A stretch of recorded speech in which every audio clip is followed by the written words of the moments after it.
Welcome to today's Tuesday meditation, Zen Moves. I hope you're all doing well. Thank you for my subscribers, my old and new. It is such a pleasure to be here. I've come back better, stronger, still learning, evolving. And I just want to share with you what Zen Moves did for me was help me to regain my thinking faculties in some sorts, my mobility to move. Being paralyzed from the waist down, it was really excruciating and frustrating because I couldn't take care of myself. And when I couldn't take care of myself, I became very resentful.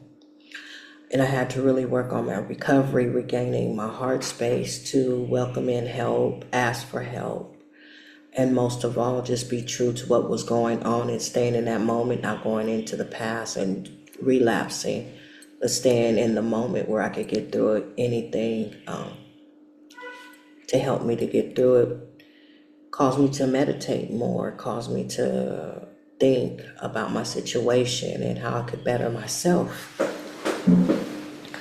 And having all that alone time, I had to read a lot because there was really nothing to do but lay in the bed. So reading became a comfort. Meditation became a comfort for me. I became really good at it, and it saved me.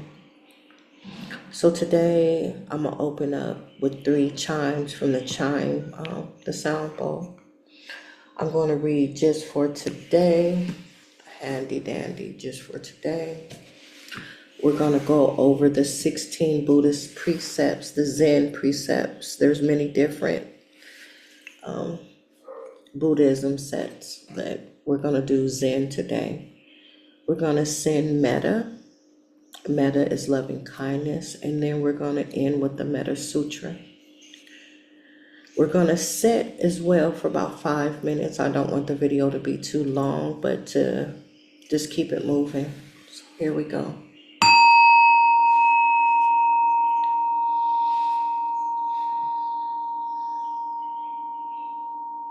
Ancestors, please join us. Spirits of a higher white light, grounding, enlightenment.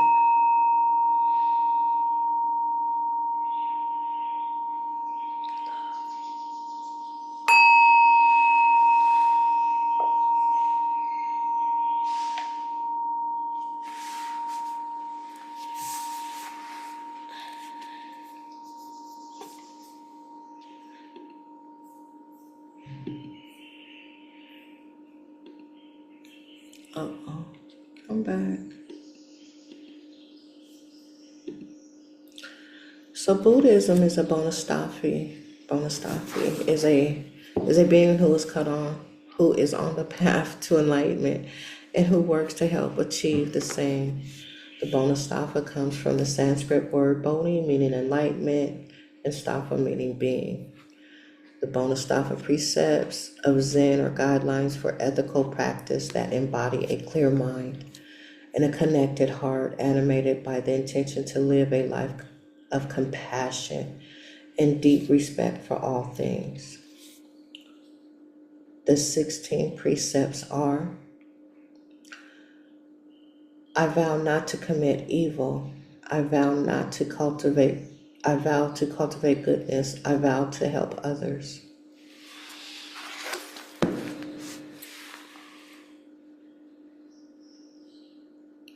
The next 3: I take refuge in Buddha.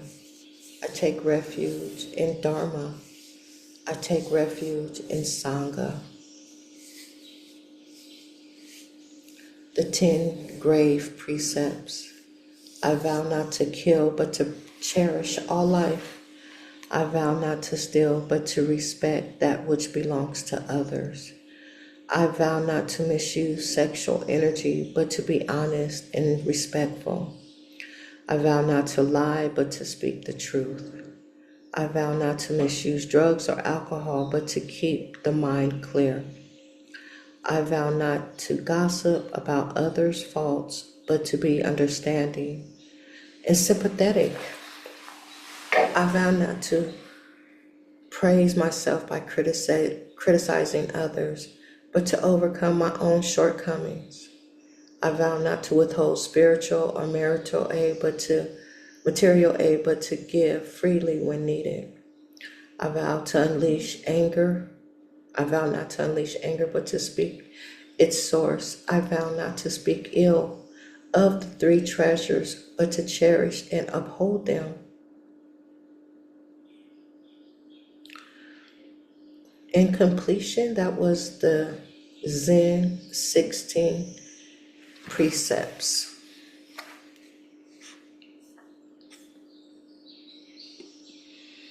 So, just for today in recovery, just for today in the book of just for today, it says living in the moment.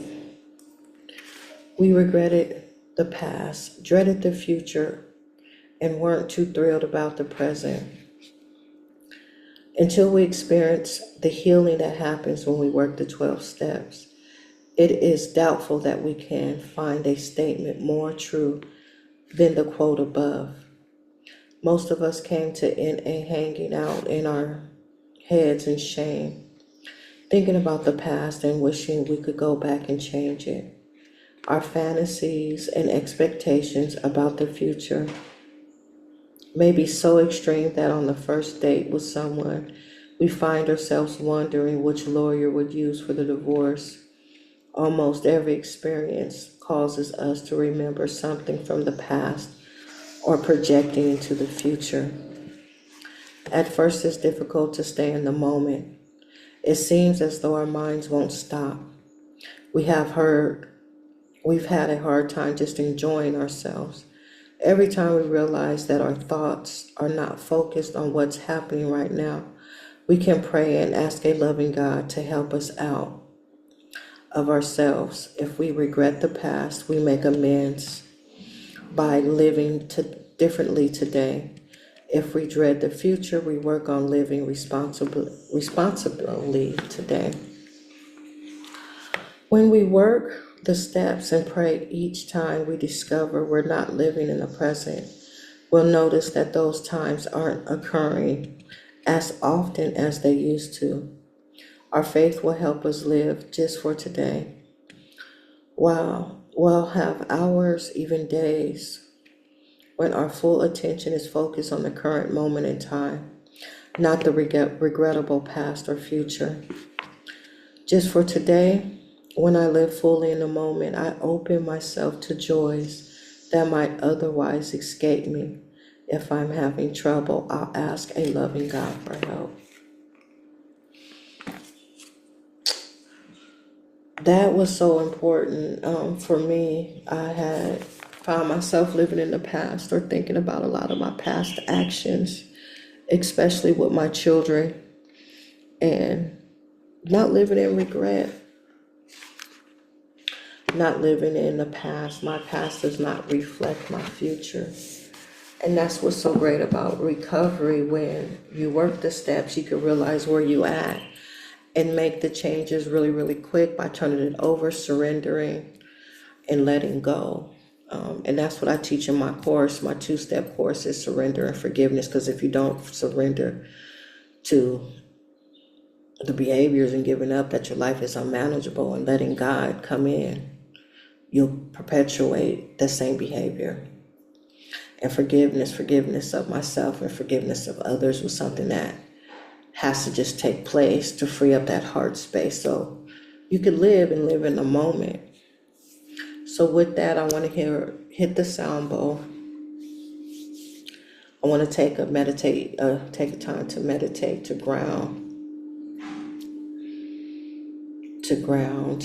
call my spirit back in, because I'm feeling flighty right now, going in and out. And that's just how it is day by day, right? So here we go. We're going to set for 5 minutes. I'm watching the clock this time. I'll be back in 5. Listen to the bell, the chime. . 5,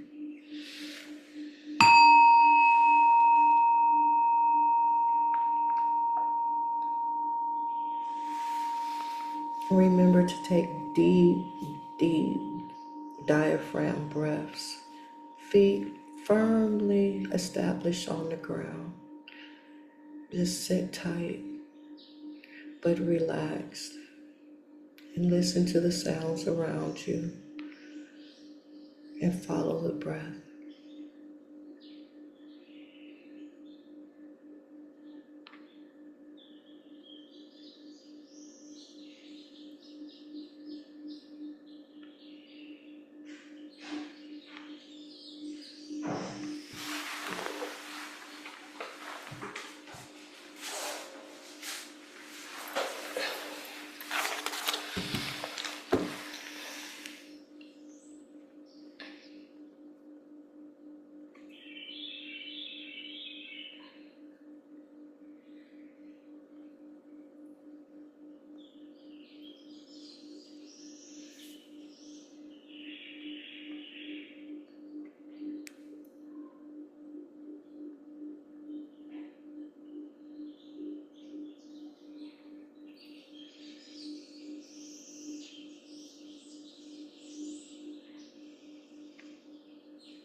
Listen with me. And I said, listen with me as I begin the metta, sending loving kindness. First, we send metta to ourselves, then to a loved one, a neutral party, a challenged person, the child within, and everybody, our Sangha, our tribe. May I be happy.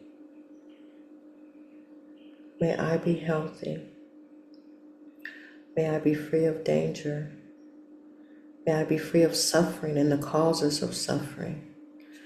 May I be peaceful, kind, wise, and skillful.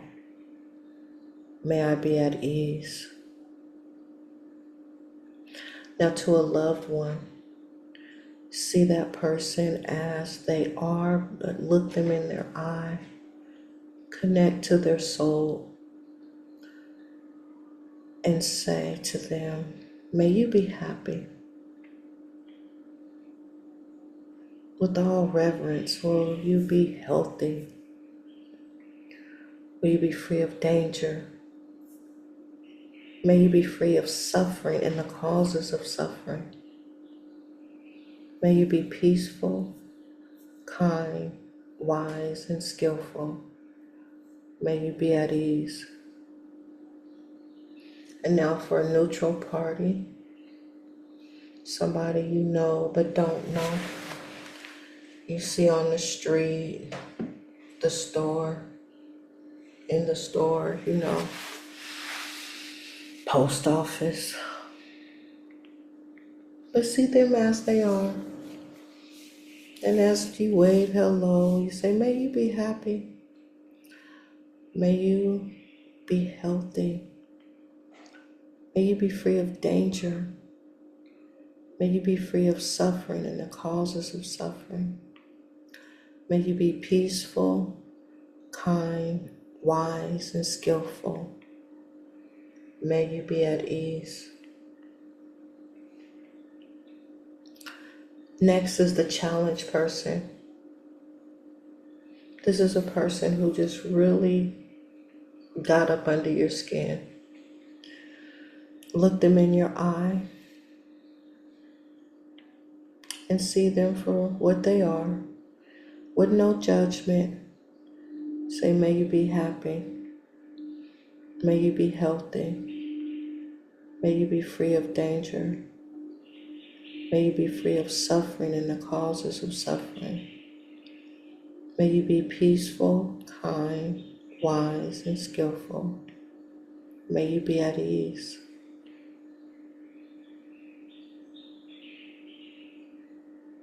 And now for the child within.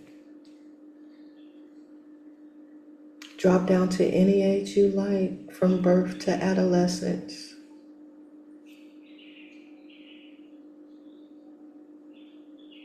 And see yourself as you are at that age, with no judgment, but only love.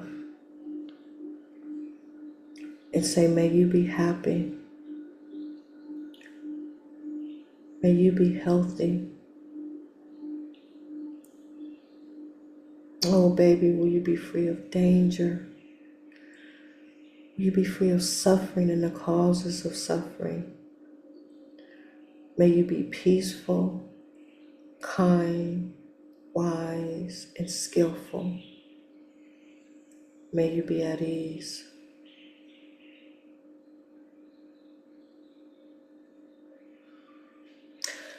Sometimes when I do the child within, I get stuck, and I think about all the girls in the world that have suffered trauma, including my daughters, including myself. And so today, when I say, raise your hands up high, give that child within a hug, is to release the negative energy. So I invite you to do this with me. As I hug myself, I'm hugging each girl in the world and sending out, projecting love and light, of support and gratitude for the next generation. So next is everybody, our Sangha. We go to refuge, so our Sangha, our tribe, our supporters. Let's see them in a circle around us. And as we look and greet each one of our supporters and our tribe, take a moment and breathe deep to align with that energy of gratefulness.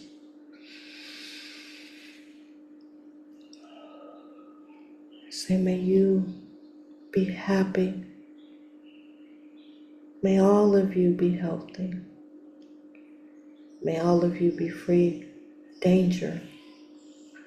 May all of you be free of suffering and the causes of suffering. May all of you be peaceful, kind, wise, and skillful. May all of you be at ease.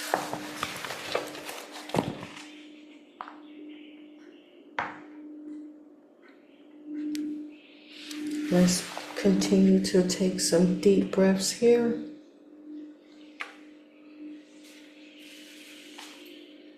Stay in a relaxed state. The Metta Sutta. This is what should be done by the one who's skilled in goodness and who knows the path of peace. Let them be able and upright, straightforward and gentle in speech, humble and not conceited, contented and easily satisfied, unburdened with duties and frugal in their ways, peaceful and calm and wise and skillful, not proud and demanding in nature. Let them not do the slightest thing that the wise would later reprove, wishing in gladness and in safety. May all beings be at ease. Whatever living beings there may be, whether they are weak or strong, omitting none, the great or the mighty, medium, short or small, the seen and the unseen, those living near and far away, those born and yet to be born, may all beings be at ease. Let none deceive another or despise any being in any state. Let none through anger or ill will wish harm upon another. Even as a mother protects with her life her child, her only child, so with a boundless heart should one cherish all living beings, radiating kindness over the entire world, spreading upwards to the skies and downwards to the depths, outwards and unbounded, freed from hatred and ill will. Whether standing or walking, seated or lying down, free from drowsiness, one should sustain this recollection. This is said to be the sublime abiding, by not holding to fixed views, the pure-hearted one, having clarity of vision, being free from all sense desires, is not born again into this world.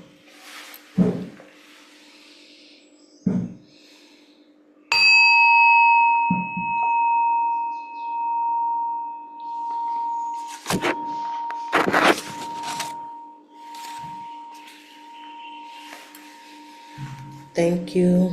That will conclude today's Zen meditation.